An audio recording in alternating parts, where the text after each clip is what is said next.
Thanks for watching Blitz. I'm Brian Carter here with Jefferson Dragons first-year head coach Gene Cathcart. Not a stranger to the community. We know your time at Hab Central very well, the successful teams you had there, and then you move on to South Carolina and make the comeback here to Georgia. A couple years as the offensive coordinator, but what's it like for you being able to step back into the head coaching duties this year? Well, it's good to be back.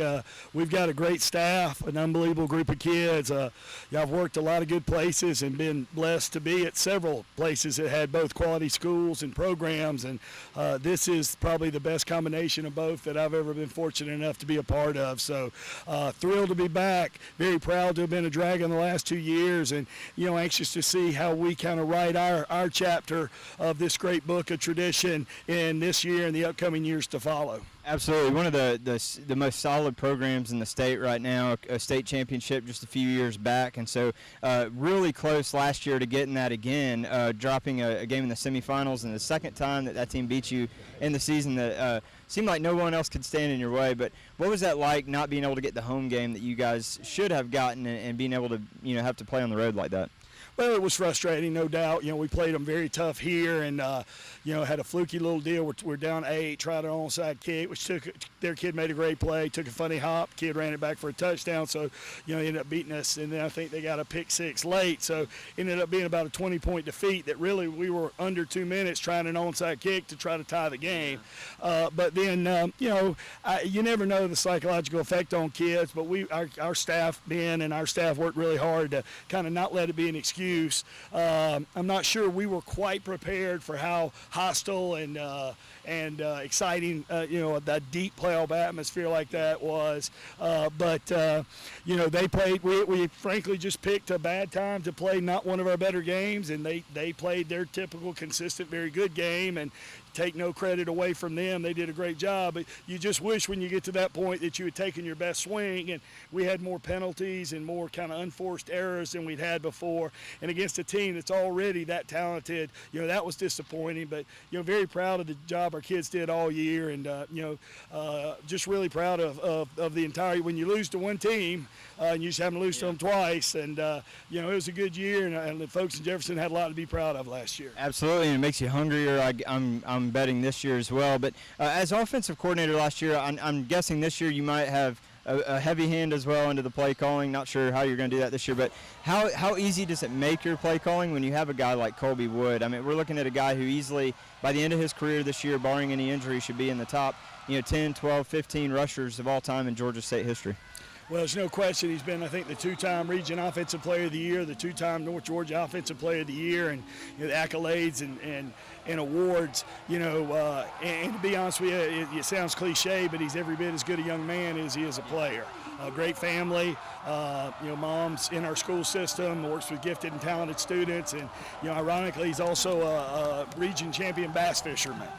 So he's pretty well-rounded young man, and certainly it's a credit to him that the last few years we've been able to. He's been forced to face running into some box counts that were pretty unfavorable, and still, we had Caleb Chandler that went to Louisville, and Dante Wilson, who was the 4A Defensive Player of the Year, also on offense. So we had size to kind of battle that for him. Yeah. Our challenge this year, frankly, is to still get him his production being a little smaller up front, and that's the challenge. And but knowing you have him back, and where he's underrated as well is on defense. He does. Oh, absolutely, yeah. Into the return game, he just does such a good job, and he's I've been around a lot of great players, Tavares King, several at Greenwood that have gone on to big time colleges and NFL careers.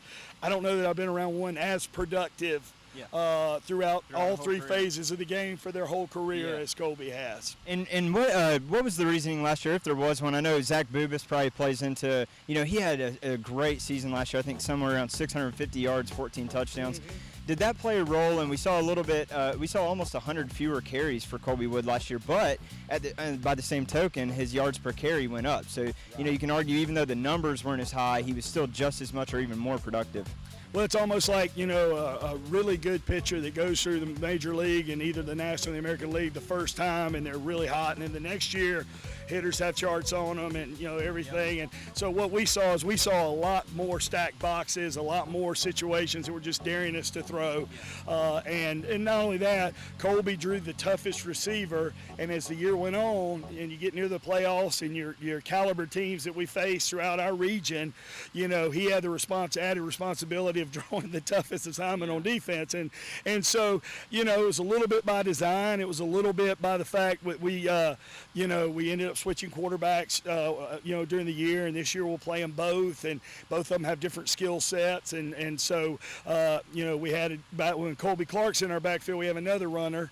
Yeah. But it certainly was no reflection on Colby Wood. But this year, our goal, to be honest with you, is that we're able to, not be forced to be so one-dimensional and allow defenses to stack the ball. We've spent the entire spring, summer, and off season and really improved at receiver. Both quarterbacks have improved throwing the football, and of course Colby's a big part of that because, as you know, we flex him out a lot. Yeah. Oh yeah.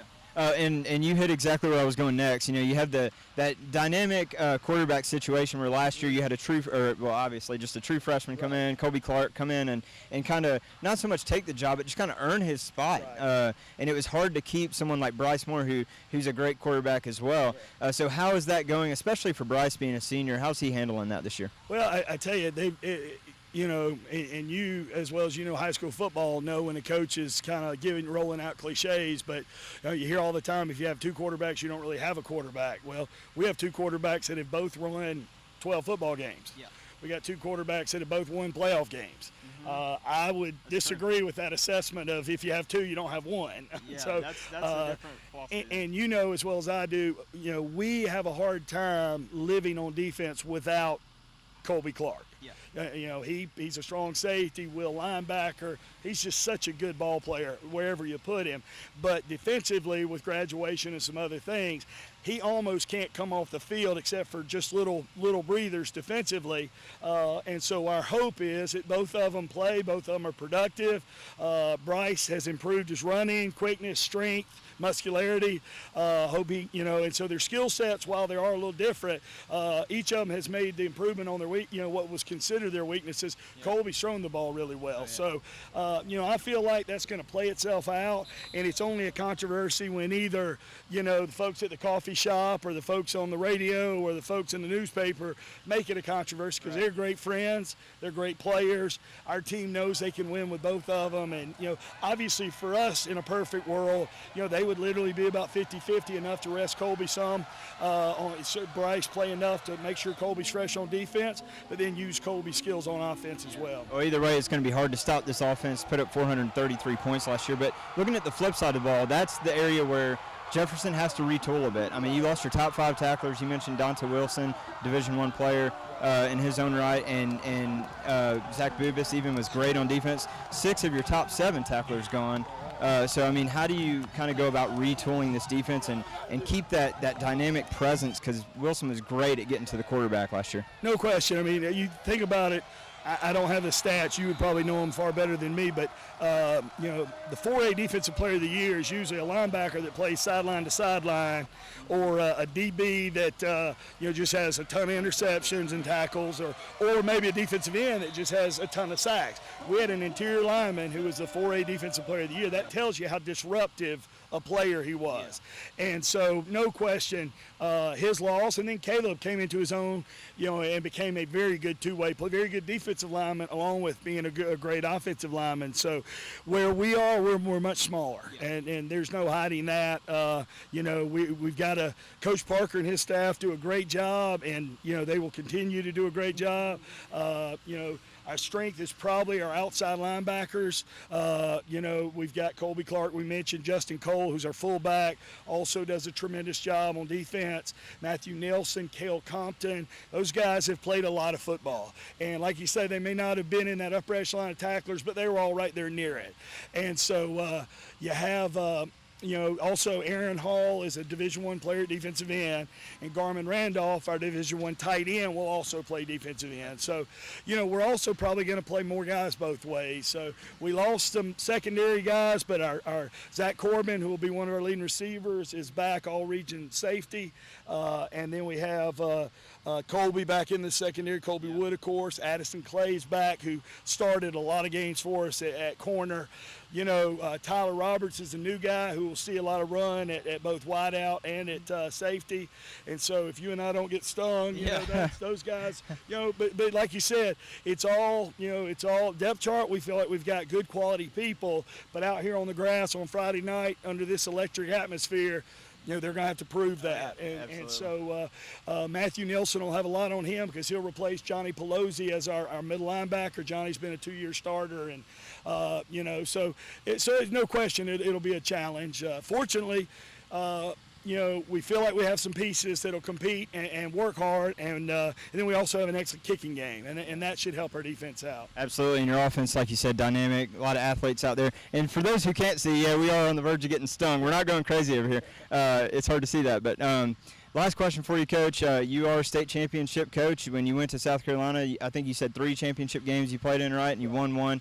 So you know what it takes. And obviously last year, again, so close to getting back to the Dome. I guess now this year the goal is to get to the Benz, the new stadium. But is this, when you look at this coach or this team top to bottom, do you feel as a coach that this is a championship caliber team right here? That's a great question. We certainly hope so. On paper, we have some weaknesses. We have some depth issues, frankly, and part of those championship teams, like you say, that I've been a part of as an assistant or as a head coach, were fortunate injury-wise. They may have had some injuries, but folks came back. They also had great team chemistry. The crazy thing was our state championship team at Greenwood had the highest team GPA of any team I've ever coached. Oh, wow. And so smart kids, it's like Jimmy Johnson said, don't draft dumb. So smart kids make good players, and liking each other and having each other's back and all those intangible cliches are a part of it. Being good in the kicking game is a huge part of it because you're going to face people that are equal to you offensively and defensively, and a lot of times that's kind of the swing. But I think the biggest question for us, and it's a valid one that you ask, is we've got a lot of two-way players. We're playing up a classification, and in order to win those really bright light games, be they region championship caliber games or playoff advanced games, is at some point we're going to have with our depth issues, we really need those great players you mentioned to be great. Yeah. But for us, we're going to need that good high school player to really step up and have a good year. May not be a recruitable player, but he's a dang good player for us and practices hard. And we need those guys to have, because when you win that championship, it's always those unsung heroes. Your great ones must have played great. Yep. But those unsung heroes, it really may have been a good player that played a little above their head. Right. And that's just the synergy of hopefully winning a championship. And that I would say, to answer your question, is probably our greatest challenge this year. Well, absolutely. The culture's here, the coaching's here, the talent's here. I have a good feeling about this year and look forward to watching you guys go through the journey. And thanks again so much for your time, Coach. Thank you, and thanks for all you do covering high school football in this state. This is, to me, I've coached in South Carolina. I'm proud of football in South Carolina. I'm certainly proud of football here in Georgia. But, the job that you guys and others like you do promoting players and schools and quality young men is greatly appreciated. Thank you. You guys make it easy. Thanks again, Coach.